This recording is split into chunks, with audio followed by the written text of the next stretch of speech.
নমস্কাৰ স্বাগতম জনাইছোঁ আমাৰ চেনেলৰ অন্য এটি ভিডিঅ'ৰ মাজতে পুনৰবাৰ আপোনালোকক আজিৰ ভিডিঅ'টোত আমি এখন নটিচ প্ৰকাশ পাইছে চৰকাৰী চাকৰি সেই নটিচখনত কি উল্লেখ আছিল বা কোনটো বিভাগৰ পৰা পদ মুকলি হৈছে সেই আটাইখিনি কথা ভিডিঅ'টোত আলোচনা কৰিম এই ভিডিঅ'টোত আপোনালোকে সম্পূৰ্ণকৈ শেষলৈ ভিডিঅ'টো চাই থাকিব পোনপ্ৰথমতে 2025ৰ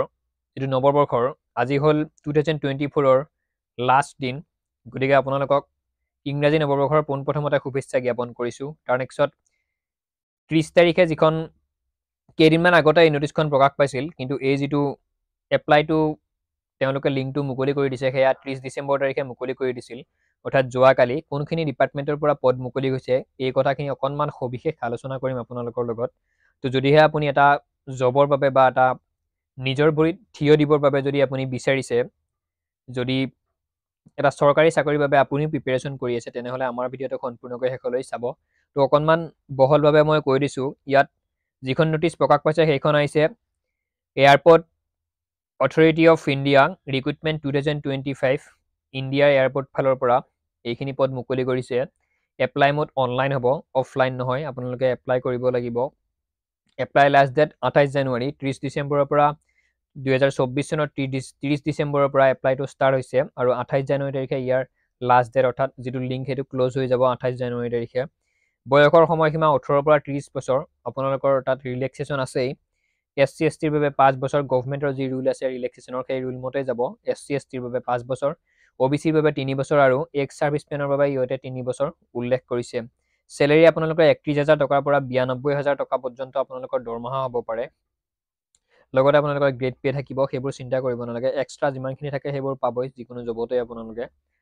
তাৰ নেক্সট এডুকেশ্যন কোৱালিফিকেশ্যনৰ পিছত 10-12 ডিগ্ৰী আপোনালোকে যদি গ্ৰেজুৱেট তেতিয়াহ'লেও এপ্লাই কৰিব পাৰিব আৰু 10-12 পাছেও এপ্লাই কৰিব পাৰিব কিন্তু 10 পাছখিনি এটা ইয়াত কণ্ডিশ্যন আছে 3 বছৰ ডিপ্ল'মা লাগিব আপোনালোকৰ মেকানিকেল অট'মোবাইল ফায়াৰৰ 3 বছৰীয়া আপোনালোকৰ এখন ডিপ্ল'মা লাগিব তেতিয়াহে 10 পাছখিনিয়ে এপ্লাই কৰিব পাৰিব আৰু ইয়াত 12 পাছ ডিগ্ৰীখিনিও আবেদনটি কৰিব পাৰিব লগতে ড্ৰাইভাৰৰ যিখিনি পদ আছে সেই পদখিনিৰ বাবে ড্ৰাইভাৰৰ পদত যদি আপোনালোকে গম পায়েই ড্ৰাইভাৰৰ পদৰ বাবে এপ্লাই কৰিব লাগিলে আপোনালোকৰ লাইচেঞ্চ লাগিব LMV লাইচেঞ্চ আপোনালোকৰ বিচাৰিব ড্ৰাইভাৰ পোষ্টখিনিৰ বাবে আপোনালোকে যদি এপ্লাই কৰে এডুকেশ্যন কোৱালিফিকেশ্যনটো হয়তো আপোনালোকৰ কম মানে কি চিয়'ৰ হৈ গৈছে আপোনালোকৰ আৰু কোনো ধৰণৰ কনফিউজ নাই যদি কনফিউজ আছে মোৰ তাত কমেণ্ট কৰিব মই আপোনালোকক কমেণ্টৰ ৰিপ্লাই কৰিবলৈ চেষ্টা কৰিম নেক্সটত আহিছোঁ এবাৰ এপ্লিকেশ্যন ফিজ ক'ত কিমান পইচা দিব লাগিব অসম চৰকাৰৰ বা ভাৰত চৰকাৰৰ যিমানখিনি চৰকাৰী চাকৰি তেওঁলোকে নটিফিকেশ্যন দি থাকে আমাক বা সেইখিনিত এপ্লাই কৰোঁতে যিখিনি ফিজ কাটিব লাগে সেইখিনিৰ ওপৰত এবাৰ কথা পাতিছোঁ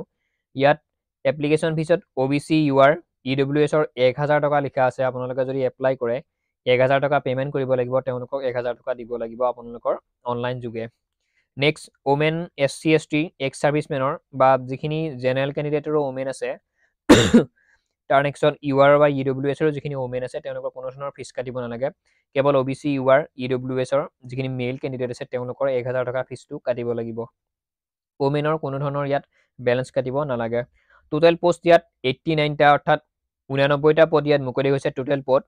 আপোনালোকক এটা পদহে লাগে বা আপোনাক এটা পদ লাগে গতিকে কম পোষ্ট বুলি আপোনালোকে এপ্লাই নকৰাকৈ নাথাকিব সৰু সুৰা বহুতো ৰিক্ৰুইটমেণ্ট চলি থাকে ভাৰত চৰকাৰ বা অসম চৰকাৰৰ যিখিনি খবৰ আপোনালোকে হয়তো নাপায় সেইবাবে আমাৰ চেনেলৰ লগত জড়িত হৈ থাকিব চেনেলটো ছাবস্ক্ৰাইব কৰিব যেতিয়া এনেকুৱা সৰু সুৰা ৰিক্ৰুইটমেণ্টবিলাক হৈ থাকে সেই ৰিক্ৰুইটমেণ্টৰ খবৰসমূহ আমি আপোনালোকক আমাৰ চেনেলৰ যোগেদি সদায় দি আছোঁ বা দি থাকিম ভৱিষ্যতলৈ কাৰণ যিমান কম পোষ্ট থাকে তাত কেণ্ডিডেটখিনিয়ে ভাবে ইমান কম পোষ্ট আছে আমি এপ্লাই নকৰোঁ তেনেকৈ আপুনি আৰু মই ভবাৰ দৰে সকলো কেণ্ডিডেটে তেনেকৈ ভাবি কিনে এপ্লাই নকৰে তো তেনেকৈ পোষ্টখিনিত এপ্লাই কৰা কেণ্ডিডেটৰ সংখ্যা কম হৈ যায় আৰু তাত প্ৰতিযোগিতাটো কম হয় সেইকাৰণে সহজতে কিছুমানে চাকৰি লাভ কৰে গতিকে যিমান বেছি কেণ্ডিডেটবিলাকে যিমান বেছি পোষ্ট দেখা পায় যিকোনো এটা ৰিক্ৰুইটমেণ্টত বেছি পোষ্ট দেখা পালেহে তেওঁলোকে এপ্লাই কৰে কিন্তু বেছি পোষ্টত সদায় প্ৰতিযোগিতা বেছি কম্পিটিশ্যন বেছি হয় কম পোষ্টত সদায় কম্পিটিশ্যন কম হয় সেইবাবে কম পোষ্ট বুলি আপোনালোকে আবেদন নকৰাকৈ আপোনালোকে কেতিয়াও নাথাকিব আবেদনটি কৰিব 89টা পোষ্ট আছে টোটেল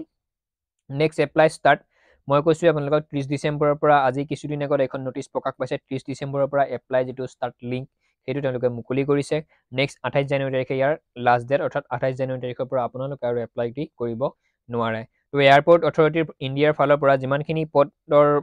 মুকলি হৈছে মানে নটিফিকেশ্যনখন আহিছে সেই নটিচখনত এইখিনি কথা উল্লেখ আছিল আপোনালোকৰ যদি এইখিনি কোৱালিফিকেশ্যন মিলে তেতিয়াহ'লে আপোনালোকে এপ্লাইটি কৰিব পাৰিব তো সম্পূৰ্ণ ভিডিঅ'টো ইমানেই আছিল এনেধৰণৰ খবৰসমূহ বা চাকৰিৰ খবৰসমূহ পাই থাকিবৰ বাবে আমাৰ চেনেলটি ছাবস্ক্ৰাইব কৰিব। চেনেলত যদি প্ৰথমবাৰ আহিছে আকৌ কৈছোঁ চেনেলটি ছাবস্ক্ৰাইব কৰিব লগতে ভিডিঅ'টোত যদি ভাল লাগিছে ভিডিঅ'টোত এটি লাইক কৰিব। ধন্যবাদ। জয় অসম।